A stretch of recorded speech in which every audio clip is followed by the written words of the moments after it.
ભરૂચ જિલ્લા પોલીસ દ્વારા police headquarter ખાતે ફિટ ઇન્ડિયા અભિયાનને અનુરૂપ સન્ડે ઓન સાયક્લોન કાર્યક્રમ યોજાયો. ભરૂચ પોલીસ હેડક્વાર્ટર ખાતે પોલીસ અધિકારીઓ અને જવાનો એકત્ર થઈ યોગા અને ઝુંબા સત્રો યોજાયા બાદમાં સન્ડે ઓન સાયક્લોન રેલીનો પ્રારંભ કરાયો. સાયકલ રેલી 532 સર્કલથી પરત હેડક્વાર્ટર ફરી આ અભિયાન દ્વારા પોલીસ તંત્રએ જવાનોમાં ફિટ પોલીસ હેલ્ધી પોલીસનો સંદેશ પહોંચાડ્યો. આ અવસરે ઝઘડિયા ડીવાયએસપી અજયકુમાર મીણા ખાસ ઉપસ્થિત રહ્યા.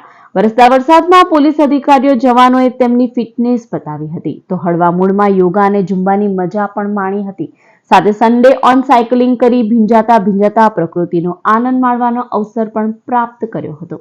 ઇન્ડિયા કેમ્પેનના ની જાગૃતિ અને આપણા પોલીસ માણસોમાં વધારે એક ફિટ રહેવાની જે લાઈફસ્ટાઈલ છે આના પ્રચાર પ્રસાર માટે ઓર ફિટ રહેવા માટે જે લાઈફસ્ટાઈલ હોવી જોઈએ આને માટે આપણે એક સારું આ ફિટ ઇન્ડિયા કેમ્પેન દરમિયાન ફિટ સન્ડે ઓન સાયક્લોન નું આયોજન કરવામાં આવ્યું હતું જે કાફી સફળ રહ્યો.